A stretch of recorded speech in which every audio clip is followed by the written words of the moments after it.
الحمد لله رب العالمين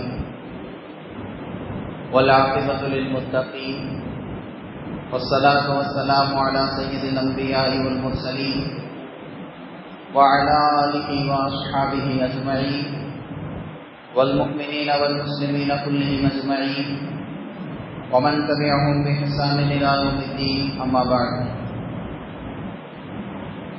فقد قال الله تبارك وتعالى في كلامه المجيد بعد أعوذ بالله من الشيطان الرجيم بسم الله الرحمن الرحيم والذين يصلون ما أمر الله به أن يوصل صدق الله العلي العظيم. قال نبينا محمد صلى الله عليه وسلم أفشوا السلام وأطعموا الطعام وصلوا الأرحام وصلوا بالليل والناس نيام تدخلوا الجنة بسلام أو كما قال على نبينا عليه الصلاة والسلام. கண்ணியத்திற்கும் மிகுந்த மதிப்பிற்கும் மரியாதைக்கும் உரிய அன்பார்ந்த அல்லாஹ்வின் நல்லடியார்களே,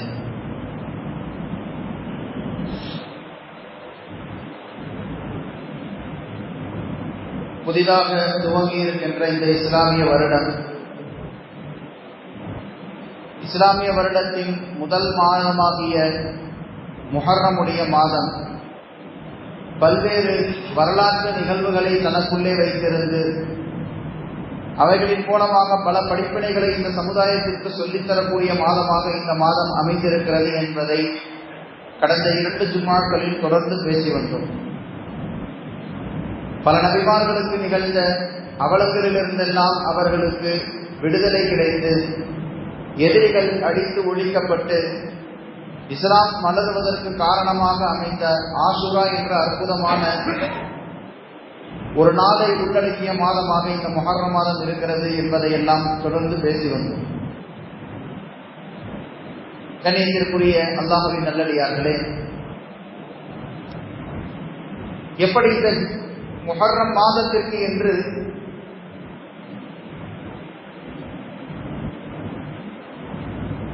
பல்வேறு நபிமார்களோடு தொடர்புடைய வரலாற்று நிகழ்வுகள் இதற்கு பின்னணியில் இருக்கிறதோ, இஸ்லாமிய வருடங்களை குறிப்பிடக்கூடிய ஹிஜ்ரி வருட கணக்கு என்கின்ற வருடத்தை கணக்கிடக்கூடிய அந்த முறைக்கு பின்னாலும் ஒரு மிகப்பெரிய வரலாறு இருக்கிறது. வெறுமன நம்பரை போட்டு 21, 22, 25 முடிஞ்சு 26 வந்தது என்று எண்ணிக்கைகளில் வருடத்தை வெறுமன ஒரு கவுண்டிங்காக கணக்கெடுப்பாக நகர்த்தி செல்லாமல் ஒரு மிகப்பெரிய வரலாற்று பின்னணியில் இருந்து ஒரு காரணத்தோடு வருடக்கணக்கு துவங்கப்பட்டிருக்கிறது. அந்த காரணம் நமக்கு எல்லாம் தெரியும். அந்த பெயரிலேயே அந்த நிகழ்வுக்கு உண்டான ஒரு அடையாளமும் சேர்த்து வைக்கப்பட்டிருக்கிறது. ஹிஜ்ரி என்பது ஹிஜ்ரத்தை அடிப்படையாக வைத்து உருவாக்கப்பட்ட வருடக்கணக்கு.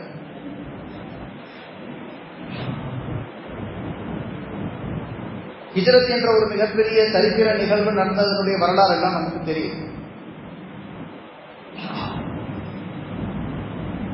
13 வருட காலம் மக்காவில் சொல்லோனா துயரத்திற்கு ஆளாக்கப்பட்டு பெரிய அளவில் பெருமானார் ஸல்லல்லாஹு அலைஹி வஸல்லம் அவர்களுடைய பிரச்சாரங்கள் கை கொடுக்கக்கூடிய அளவுக்கு உண்டான சாத்தியக்கூறுகள் அவர்களுக்கு அமைய பெறாமல் எதிரிகளுடைய பல்வேறு தாக்குதல்களுக்கு ஆளாகி பல்வேறு சூழ்ச்சிகளுக்கு உள்ளாகி இஸ்லாத்தினுடைய வளர்ச்சி விகிதம் மிக குறுகிய வட்டத்திற்குள்ளேயே அடைத்து வைக்கப்பட்டிருந்தது.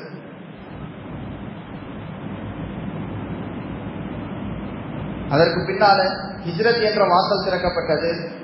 பல்வேறு சஹாபா பெருமக்கள் சாரை சாரையாக மக்காவை காலி செய்து கொண்டு இடம்பெயர்ந்து சொந்த நாட்டை விட்டு, வியாபாரத்தை விட்டு, குடும்பத்தை விட்டு எல்லாம் பிரிந்து சென்று வேறு ஊர்களில் தஞ்சம் புகுந்து அபிசீனியாவிற்கு, தாயிப்பிற்கு, மதீனாவிற்கு என்று பல்வேறு நகரங்களுக்கு பறந்து விரிந்து சென்று நாடோடிகளாக அகதிகளாக தங்கி இஸ்லாத்தை பின்பற்ற வேண்டிய நெருக்கடியான நிலை உருவானது.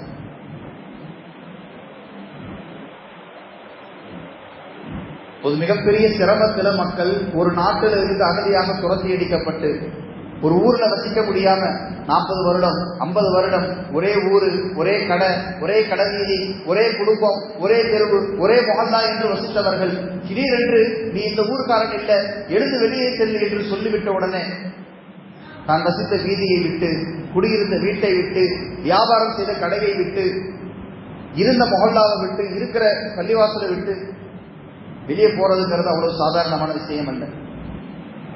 அகதிகளாக கையில் கிடைத்த பொருட்களை எடுத்துக்கொண்டு வெவ்வேறு நாடுகளுக்கு சென்று திக்கு திசை தெரியாமல் திண்டாடி கொண்டிருந்த போது பெருமானார் ஸல்லல்லாஹு அலைஹி வஸல்லம் அவருடைய ஹிஜ்ரத் ஒரு மிகப்பெரிய திருப்புமுனையாக அமைகிறது. பொதுவாக அகதியாக ஒரு நாட்டிலிருந்து இன்னொரு நாட்டுக்கு போய் குடியேறிய கூட்டம் எப்பொழுதுமே ஒரு பெரிய வரலாறு படைத்ததாக சரித்திரமே கிடையாது. ஒரு ஊரில் இருந்து துரத்தப்பட்டவர்கள், இழிவுபடுத்தி வெளியேற்றப்பட்டவர்கள், எதிரிகளால் வஞ்சிக்கப்பட்டு துரத்தி அடிக்கப்பட்டவர்கள் வேறொரு நாட்டில் போய் சேர்ந்து அவர்கள் எல்லாம் ஒன்றிணைந்து ஒரு சக்தியாக உருவாக்கி ஒரு ஆட்சியை நிறுவி ஒரு அதிகாரத்தை உருவாக்கி வளர்ந்ததாக சரித்திரமே இல்லை. அகதியாக வந்தவர்கள் தலைமுறைக்கும் அகதிகளாகவே, அடிமைகளாகவே, இரண்டாம் தர குடிமக்களாகவே தான் நடத்தப்படுவது, நடந்து கொண்டிருப்பதை கண்கூடாக பார்ப்பவர்.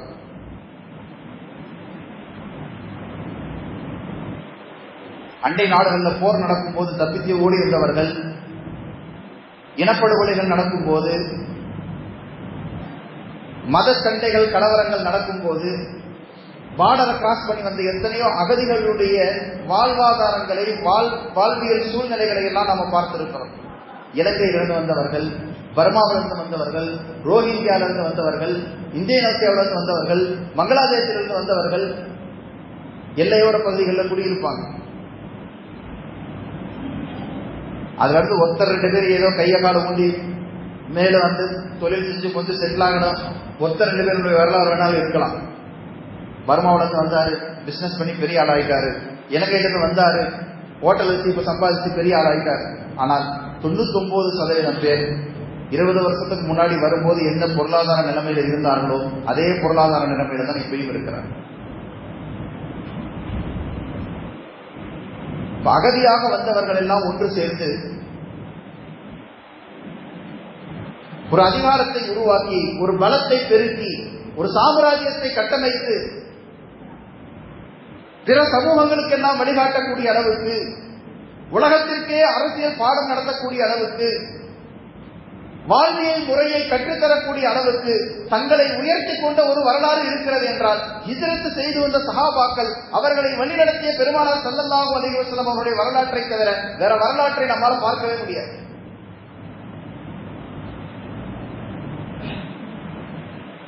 வெறும் கையாக, நிராயுதபாணியாக, ஊரை விட்டு, உறவை விட்டு, தொழிலை விட்டு, பொருளாதாரத்தை விட்டு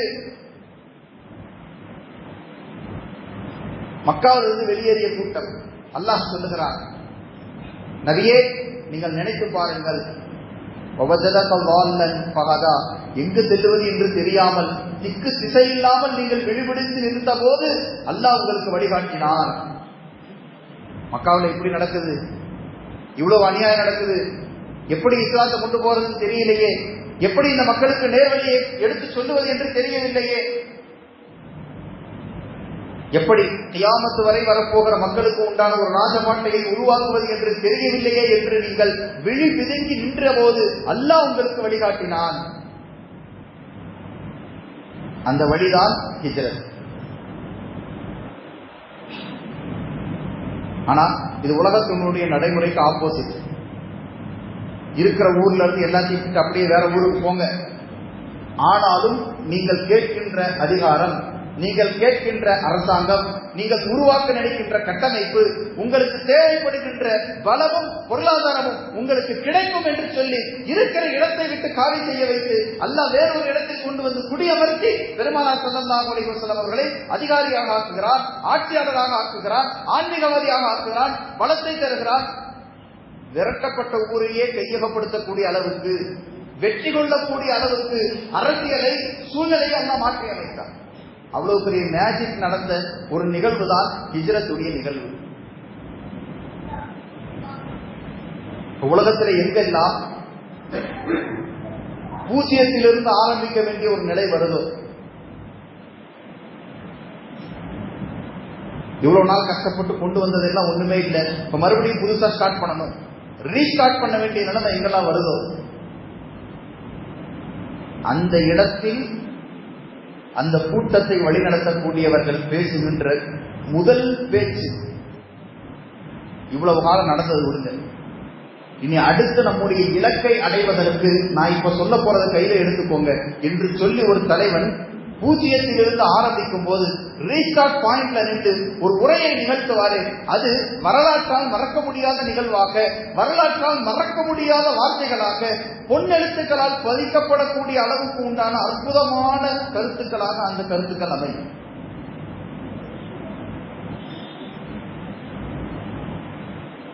அணுகுண்டு தாக்குதலுக்கு ஆளான ஜப்பான் கிட்டத்தட்ட நிலை குறைந்து போயிடுச்சு. புற்பூண்டு கூட முளைக்க முடியாத அளவுக்கு நாடு நாசமாய் கிடந்தது. ஆனால் மறுபடியும் அந்த தேசத்தை கட்டி எழுப்ப வேண்டிய ஒரு நிலைமையில இருந்த அந்த தலைவர் அன்றைக்கு மாலையில் வானொலி வாயிலாக பேசிய பேச்சு இன்றைக்கும் வரலாற்றில் பதிவு செய்து வைக்கப்பட்டிருக்கிறது. ஏன்னா இவ்வளவு பெரிய அழிவுக்கு பிறகு இந்த நாட்டை மறுபடியும் கட்டி அமைக்கணும், இழந்த இழப்பீடுகளுக்கெல்லாம் நிவர்த்தி பண்ணணும், இதற்கு மேற்கொண்டு வளர்ச்சிக்கு இன்னும் உழைக்கணும். அவ்வளவு பெரிய இலக்கை அடைவதற்கு அந்த தலைவர் என்ன திட்டம் தீட்டி அந்த மக்களுக்கு என்ன அறிவுரை சொன்னார் என்பது வரலாற்றில் ஒரு மிகப்பெரிய பதிவு. ஒரு நாடு உருவாகும் போது வெள்ளைக்காரர்களை எல்லாம் நாட்டில இருந்து அடிச்சு துரத்திட்டு வெள்ளையர்களை பூரா இங்கிருந்து வெளியேற்றி விடுதலை கிடைத்த உடனே இந்த நாட்டினுடைய பிரதமராக பொறுப்பேற்ற ஜவஹர்லால் நேரு பேசிய உரை, அது ஒரு தனி புத்தகமாக இருக்கு. காரணம் என்ன? இனி நிர்வாகம் எப்படி நடக்க போகுது, இங்கிருந்து போனவங்க என்னவெல்லாம் சொல்லிட்டு போனாங்க, எவ்வளவு இழப்புகளை ஏற்படுத்தி விட்டு போனார்கள், அந்த இழப்புகளை எப்படி சரி செய்வது, நிகழ்காலத்தில் நாட்டை நடத்துவதற்கு என்னென்ன நிர்வாகத்தின் தேவை இருக்கிறது, வருங்காலத்தில் இந்த நாடு எந்த இலக்கை அடைய வேண்டும், அந்த இலக்கை அடைவதற்கு என்னென்ன அடுத்த கட்ட தேவைகள் இருக்கிறது என்பதையெல்லாம் குறித்து அவர் பேசிய அந்த உரை ஒரு புத்தகமாக பதிவு செய்யப்பட்டது.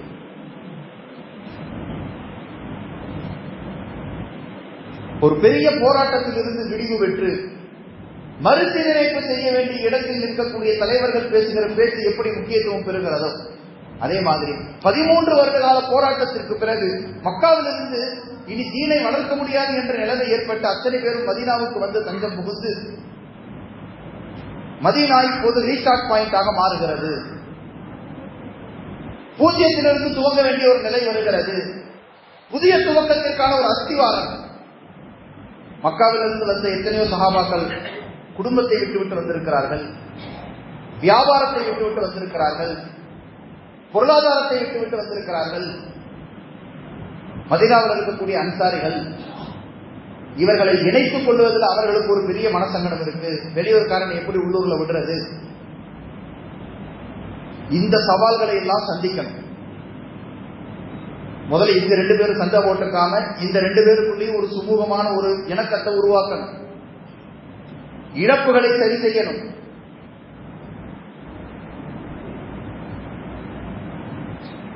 எதிர்காலத்திற்கான திட்டமிடணும்.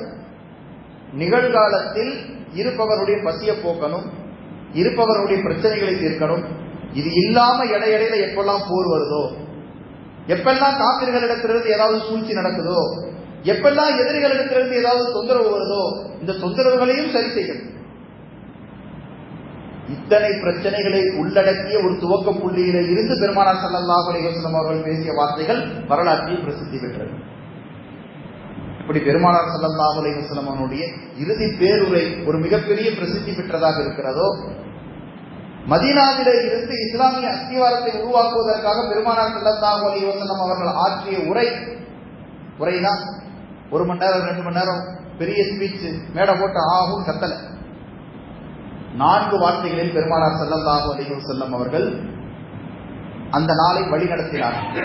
மிகப்பெரிய சவால்கள், எதிர்காலத்தினுடைய திட்டமிடுதல், மக்காவாசிகள் மதீனாவாசிகளுக்கு உள்ளே ஏற்படுத்த வேண்டிய ஒற்றுமை, தனிமனித ஒழுக்கம், குடும்ப வாழ்வியல், சமூகத்தினுடைய ஒழுக்கம், இவை எல்லாவற்றையும் சேர்த்து வழிநடத்த வேண்டிய இடத்துல இருந்த பெருமானார் ஸல்லல்லாஹு அலைஹி வஸல்லம் அவர்கள் பேசிய வார்த்தை 4 வார்த்தை.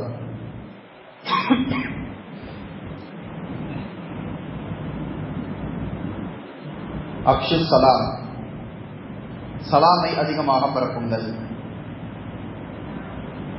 சலாம் சொன்னா நன்மை கிடைக்குங்கிறது மட்டுமல்ல, இதற்கு பின்னால் ஒரு மிகப்பெரிய உளவியல் இருக்கிறது, ஒரு பெரிய அரசியல் இருக்கிறது.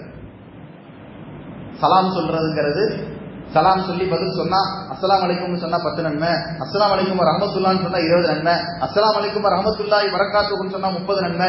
இப்படி நன்மை கிடைக்குது, அது நமக்கு லாபம் என்ற அடிப்படையில் மட்டுமல்ல சலாம் சொல்வதற்கான பழக்கத்தை உருவாக்கி தந்ததனுடைய நோக்கம். அதற்கு பின்னால் ஒரு மிகப்பெரிய உளவியல் இருக்கிறது, பெரிய அரசியல் இருக்கிறது. என்ன உளவியல்? சலாம் சொல்ல சொல்லி பழக்கி கொடுத்ததற்கான காரணத்தை பெருமானார் ஸல்லல்லாஹு அலைஹி வஸல்லம் அவர்களே சொல்லுகிறார்கள்.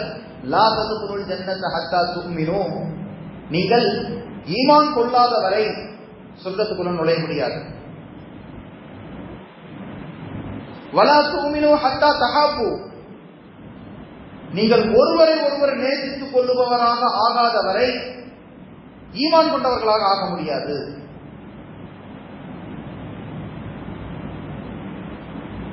எப்போ ஒரு முஸ்லிம், எப்போ ஒரு ஈமான் கொண்ட ஒரு நபர் இன்னாரோட நான் பேசுறதில்லைன்னு முடிவெடுக்கிறாரோ அவருடைய ஈமான் கேள்விக்குறியாகிறது. வலா துமினு ஹத்தா தஹாபு, ஒருவரை ஒருவர் நேசித்துக் கொள்ளாத வரை நீங்கள் மூமினாக ஆக முடியாது.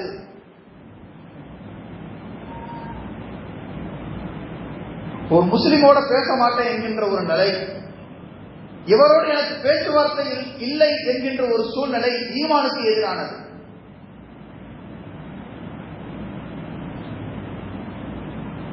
அலா ததுல்லுக்கும் அலா ஷைஇன், உங்களுக்கு மத்தியில நேசத்தை உருவாக்கக்கூடிய ஒரு காரியத்தை நான் சொல்லித் தரட்டுமா? முதல் விஷயம், ஈமான் இல்லை என்றால் சொர்க்கத்துக்குள்ள நுழைய முடியாது. 2வது விஷயம், ஒருவருக்கொருவர் நேசித்துக் கொள்ளாமல் பகை உணர்வை பாராட்டினால் நீங்கள் மூமினாக ஆக முடியாது. மூமின் இல்லைன்னா அடுத்து சொர்க்கத்துக்கு போக முடியாது. அப்ப நேசம் உருவாகுவதற்கு காரணமாக அடிப்படையாக நேசத்தை உருவாக்கி தரக்கூடிய ஒரு செயலை நான் உங்களுக்கு சொல்லித் தரட்டுமா? அப்ஷு சலாம், சலாமை பரப்புங்கள் என்று பெருமானார் ஸல்லல்லாஹு அலைஹி வஸல்லம் அவர்கள் சொன்னார்.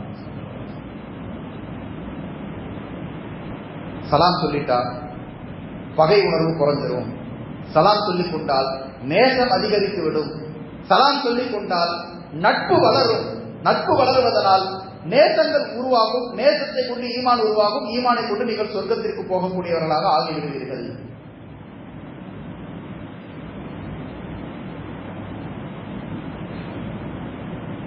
இது ஒரு மிகப்பெரிய உளவியல். இந்த உளவியலை எல்லா துறையிலும் பயன்படுத்த சொல்லி பெருமானார் ஸல்லல்லாஹு அலைஹி வஸல்லம் அவர்கள் சொல்லி தந்திருக்கிறார்கள். கணவன் மனைவியை பார்த்து சலாம் சொல்லணும். ஏன்னா ஒரு மனிதனுக்கு அதிகமான நேசம் கிடைக்க வேண்டியது அங்கிருந்து தான். இன்னைக்கு உலகத்துல யாரை பார்த்து வேணாலும் ஒரு மனுஷன் சலாம் சொல்லிடுவான், தான் மனைவியை பார்த்து சொல்லவே மாட்டான். முன்ன பின்ன தெரியாத யாருக்கு வேணாலும் ஒரு மனுஷன் இறங்கி வந்து சலாம் சொல்லிடும். பெருமானார் ஸல்லல்லாஹு அலைஹி வஸல்லம் அவர்கள் சொன்னார்கள், கணவன் மனைவிக்கும் மனைவி கணவனுக்கும் சலாம் சொல்லிக் கொள்வதில் ஒரு மிகப்பெரிய உளவியல் இருக்கிறது. குடும்ப பிரச்சனைகள், பிரிவினைகள் தவிர்க்கக்கூடிய மிகப்பெரிய உளவியல் அதிலே இருக்கிறது. அது நேசத்தை உருவாக்கும், பகை உணர்வை குறைக்கும்.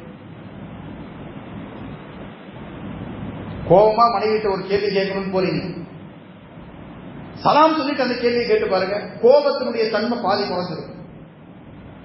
அடியே அப்படின்னு போய் ஒரு கேள்வி கேட்கறதுக்கும் அஸ்ஸலாமு அலைக்கும் போய் ஒரு கேள்வி கேட்கறதுக்கு வித்தியாசம் இருக்கு.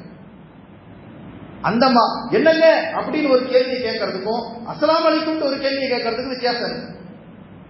அடுத்து கேட்க போகிற கேள்வியுடைய வீரியத்தை முதல் வார்த்தை படம் போட்டு காட்டு.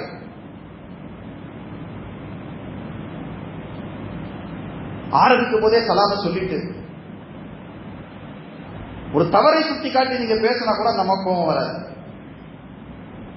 அந்தம்மா சலாம் சொல்லிட்டு நீங்க இப்படி பண்ணிருக்க கூடாதுன்னு உங்களை பற்றி ஒரு குறைய சொன்னா கூட உங்களுக்கு கோபம் வராது. ஏன்னா முதல்ல சொன்ன சலாம் உங்களுடைய மனதை சாந்தப்படுத்தி இருக்கும். முதலில் சொல்லப்பட்ட சலாம் அவருடைய மனதை சாந்தப்படுத்தி இருக்கும். அந்த சலாமை தவிர்த்துட்டு நேரா நீ இப்படி பண்ணது தப்பு அப்படின்னா, நான் பண்ணது தப்பா, நீ தப்பு, உன் குடும்பத்தில் இருக்கிறவங்க தப்பு, உன் வீட்டில் இருக்கிறவங்க தப்பு, நீ அன்னைக்கு பண்ணாததா, நீ இன்னைக்கு பண்ணாததான் அந்தம்மா ஆரம்பிச்சுன்னா அடுத்த நாள் காலையில வரைக்கும் ஓடும். அந்த ஒரு சலாம் உளவியல் மாற்றத்தை உருவாக்குகிறது. அது குடும்பங்களை பாதுகாக்கிறது. அடுத்து சலாமஸ் இந்த இடத்துல பர்டிகுலரா சொல்ல வேண்டியதற்கு பின்னாலே இருந்த அரசியல், அன்சாரிகளும் முஹாஜிர்களும் மக்காவிலிருந்து வந்தவர்களும் மதீனாவிலிருந்து வந்தவர்களும் மாறி மாறி சலாம் சொல்லி கொள்வதனால, நான் வேற ஊருக்காரன், நீ வேற ஊருக்காரன், நீ இங்க குடியிருக்கிற, நான் தான் உன்னை காப்பாத்திட்டு இருக்கிறேங்கிற எண்ணம் பூரா அழிஞ்சு ரெண்டு பேருமே சகோதரர்கள் எண்ணத்தை உருவாக்குவதற்கு பெருமானார் செய்த மிகப்பெரிய அரசியல் புரட்சி சலாம்.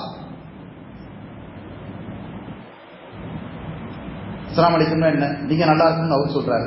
பதிலுக்கு வலைக்கும் சலாம் அவர் சொன்ன என்ன அர்த்தம், நான் நல்லா இருக்குன்னு அவர் நினைக்கிறார், அவர் நல்லா இருக்கணும் நான் நினைக்க, நான் நல்லா இருக்கணும் அவர் நினைக்க, ரெண்டு பேரும் மாறி மாறி நல்லா இருக்குன்னு வாழ்த்திக்கிற ரெண்டு பேருக்கு மத்தியில எப்படி இவன் வளரக்கூடாதுங்கிற கெட்ட எண்ணம் வரும். என் ஊர்ல சம்பாதிச்சு நீ வளர்த்து என்னை விட பெரிய ஆளாயிருவியா? உன் ஊர்ல நான் உட்கார்ந்து இருக்கங்கிறதுக்காக வேண்டி நீ என்ன வேணாலும் செய்வியா?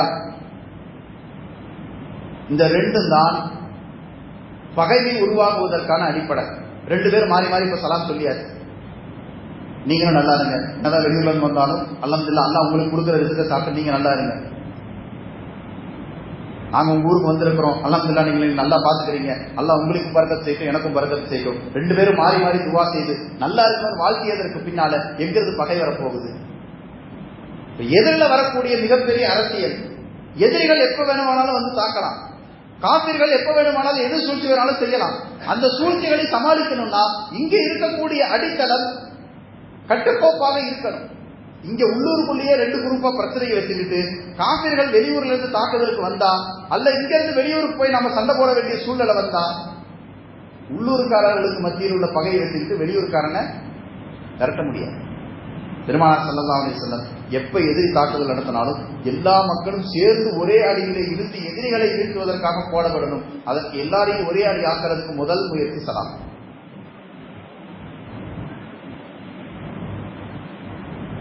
இது தனி மனித ஒழுக்கம், குடும்பவியல், சமூகத்தினுடைய ஒற்றுமை எல்லாவற்றுக்கும் சேர்த்த ஒரு தீர்வு சலாம் சொல்லிக் கொள்ளுதல். இரண்டாவதாக பெருமானார் ஸல்லல்லாஹு அலைஹி வஸல்லம் அவர்கள் சொன்னார்கள், அதிகமாக ஏழைகளுக்கு உணவளியுங்கள், அதிகமாக ஏழைகளுக்கு உணவளியுங்கள். பசித்தவர்களுக்கு உணவு கொடுக்கின்ற மனநிலைமை யாருக்கு வந்துவிட்டதோ அந்த உள்ளத்தில் போட்டி, பொறாமை, குரோதம், உலக ஆசை, பணத்து ஆசை எதுவுமே இருக்காது.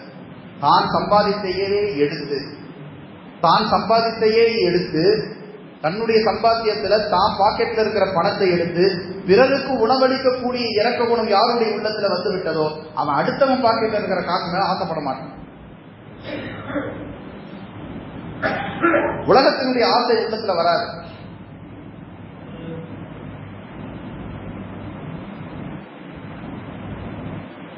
அப்படிப்பட்ட ஒரு மனநிலைமைக்கு சஹாபாக்களை பெருமானார் ஸல்லல்லாஹு அலைஹி வஸல்லம் அவர்கள் தயார்படுத்தினார்கள். அது சஹாபாக்களுக்கு மட்டும் செய்த உபதேசம் அல்ல, கியாமத்து வரை வரப்போகிற உம்மத்து இதை கடைபிடிக்க வேண்டும். இந்த 4 அம்சங்களும் இருந்தால் பெருமானார் ஸல்லல்லாஹு அலைஹி வஸல்லம் அவர்கள் தங்களுடைய கன்னி பேச்சில் முதல் உரையில் மதீனாவுக்குள்ள நுழைந்த அந்த ஸ்பாட்ல பெருமானார் ஸல்லல்லாஹு அலைஹி வஸல்லம் அவர்கள் பேசிய அந்த 4 தன்மைகள் ஒரு மனிதனிடத்தில், ஒரு குடும்பத்தில், ஒரு சமூகத்தில் வந்துவிடுமே ஆனால்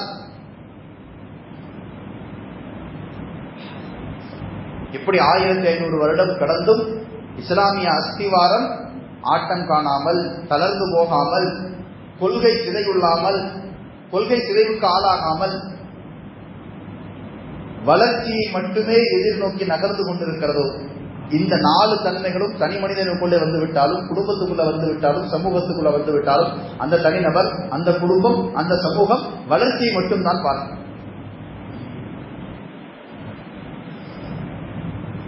இருக்கிறவர்கள் பகிர்ந்து இல்லாதவர்களுக்கு உணவளிக்கக்கூடிய தன்மை, இது குறித்து நிறைய பேசியிருக்கிறோம். அந்த சேவைகளையும் கூட பள்ளிவாசலில் அதற்கென்று ஒரு அமைப்பை உருவாக்கி மொஹல்லாவில் இருக்கக்கூடியவர்களிடத்திலிருந்து ஒரு தொகையை வாங்கி இல்லாதவர்களுக்கு அதை கொண்டு போய் சேர்க்கிற ஒரு மகத்தான பணி பள்ளிவாசலிலும் நடந்து கொண்டிருக்கிறது. அதை பற்றி விரிவாக நிறைய வாட்டி பேசியிருக்கிறோம். 3ஆவதாக பெருமானார் ஸல்லல்லாஹு அலைஹி வஸல்லம் அவர்கள் சொன்னார்கள், வஸிலுல் அர்ஹாம், உறவுகளை சேர்ந்து வாழுங்கள். உறவுகளை சேர்ந்து, குடும்பங்களை அனுசரித்து வாழுங்கள். உடனே நம்மள சொல்லுவோம், நாங்கெல்லாம் குடும்பத்தோட இல்லையா, நாங்க கரெக்டா இருப்போம். அவர் 1000 ரூபாய்க்கு செஞ்சாருன்னா நானும் கரெக்டா 1000 ரூபாய்க்கு செஞ்சிருவேன். அவர் 1 பவுன் வச்சாருன்னா நான் கரெக்டா 1 பவுன் வச்சிருவேன். அவர் என்ன செய்வாரோ அதை சரியா திருப்பி செஞ்சிருவேன். பெருமானார் ஸல்லல்லாஹு அலைஹி வஸல்லம் சொன்னார்கள், குடும்பத்தை அரவணைத்து வாழுதல் என்கின்ற வார்த்தைக்கு அர்த்தமே இது கிடையாது. இதுக்கு பேர் வியாபாரம். 1000 ரூபாய் கொடுத்தீங்கன்னா 1000 ரூபாய்க்கு பொருள் கொடுக்கணும். 1 லட்ச ரூபாய் முதல் போட்டீங்கன்னா 1.25 லட்ச ரூபாய் திருப்பி வரணும். இதுக்கு பேர் வியாபாரம். நான் முறை செஞ்சா அந்த முறை திருப்பி வரணும். நான் மொய் வச்சா அந்த மொய் திருப்பி வரணும். நான் மரியாதை கொடுத்தா அந்த மரியாதை எனக்கு திருப்பி கிடைக்கணும். நான் வீட்டுக்கு வரும்போது வாங்கன்னு கூப்பிட்டா அவர் வீட்டுக்கு நான் போகும்போது அவர் என்ன வாங்கன்னு கூப்பிடணும். இது குடும்பம் அல்ல, இது வியாபாரம். குடும்பம்னா என்ன? பெருமானார் ஸல்லல்லாஹு அலைஹி வஸல்லம் அவர்கள் சொன்னார்கள், யார் உங்கள் உறவை வெட்டி வாழுகிறார்களோ அவர்களோடு நீங்கள் ஒட்டி வாழுங்கள். நீ கூப்பிடாட்டி பரவாயில்ல, நான் கூப்பிடுவேன். நீ செய்யாட்டி பரவாயில்ல, நான் செய்ய வேண்டியதை செய்வேன். நீ வரணும் பரவாயில்ல, நான் வர வேண்டிய இடத்துக்கு நான் சரியா வருவேன். நீ மதிக்கிறனாலும் பரவாயில்ல, நான் உன்னை மதித்து வாழுவேன். நீ வெட்டி வாழ்ந்தாலும் நான் உன்னை ஒட்டி வாழுவேன் என்று சொல்வதுதான் உண்மையில் குடும்பத்தை அனுசரித்து வாழுவது என்று பெருமானார் ஸல்லல்லாஹு அலைஹி வஸல்லம் அவர்கள் சொன்னார். ஒரு சஹாபி வந்தார், யா ரசூலல்லாஹ், என் குடும்பத்தில் உள்ளவர்களோடு சேர்ந்து வாழணுங்கிறதுக்காக நான் பலவிதமான முயற்சி செய்யறேன். நானே போய் பேசுறேன், நானே அவர்களுக்கு தேவையானதை வாங்கி கொடுக்கிறேன், நானே அவர்களுடைய குடும்பத்தில் போய் கலந்துக்கிறேன். இருந்தாலும் அவர்கள் என்னை விரட்டி விடுகிறார்கள், என்னை வெட்டி வாழுகிறார்கள். பெருமானார் ஸல்லல்லாஹு அலைஹி வஸல்லம் அவர்கள் சொன்னார்கள்,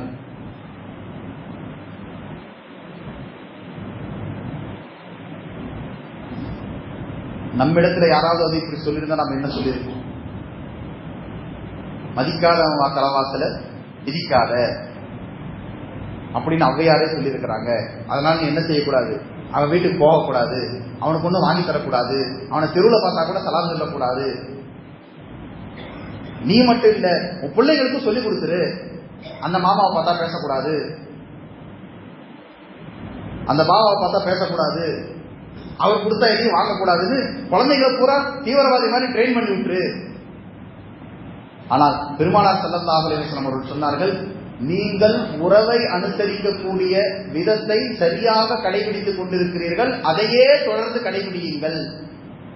நீங்க போகும்போது அவன் முகத்தில் அடித்த மாதிரி கதவு மூடினாலும் திரும்ப திரும்ப போய்கொண்டே இருங்கள்.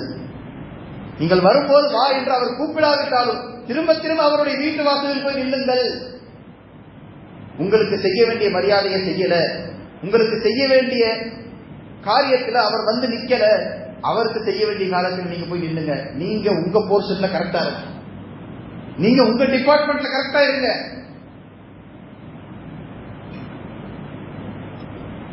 அவர்கள் எதுவரை உங்களுக்கு குறை செய்து கொண்டே இருக்கிறார்களோ அந்த குறையை நிவர்த்தி செய்வதற்காக அல்லாஹ் பன்மடங்காக அந்த இடத்தை நன்மையை கொண்டு உங்களுக்கு நிரப்பிக் கொண்டே இருப்பான். உன்னை அவங்க வாங்கன்னு கூப்பிடலனா, கூப்பிடாம இருந்ததை நீங்க சகிச்சுக்கிட்டீங்கல்ல, அதுக்கு பகரமாக அல்லாஹ் நன்மை கொடுப்பான். நீங்கள் ஒரு நன்மையை செய்கிறீர்கள், அதற்கு பகரமாக அவருக்கு ஒரு நேரம் வரும்போது அவர் ஒரு நன்மையை திருப்பி செய்யணுமா இல்லையா? அந்த நன்மை அவர் செய்யாம இருப்பார். ஆனாலும் நீங்கள் அதை பற்றி புலம்பாமல், அதை பெரிதுபடுத்திக் கொள்ளாமல் அதை சகித்துக் கொள்ளுகிறீர்களே, அந்த சகிப்புக்கு அல்லாஹ் தஆலா அவர் நன்மை செஞ்சிருந்தா எவ்வளவு உங்களுக்கு பிரயோஜனமா இருக்குமோ அதை விட பல மடங்கு பிரயோஜனத்தை அல்லாஹ் உங்களுக்கு கொடுப்பான். நீங்க கொடுங்க, ஒன்னு அவரு திருப்பி கொடுப்பார், இல்ல அவர் கொடுக்கறத விட பல மடங்கு அதிகமாக அல்லாஹ் கொடுத்துருவான். ஆனால் இதை காரணமாக வைத்து உறவை முறித்து விடாதீர்கள் என்று பெருமானார் ஸல்லல்லாஹு அலைஹி வஸல்லம் சொன்னார்.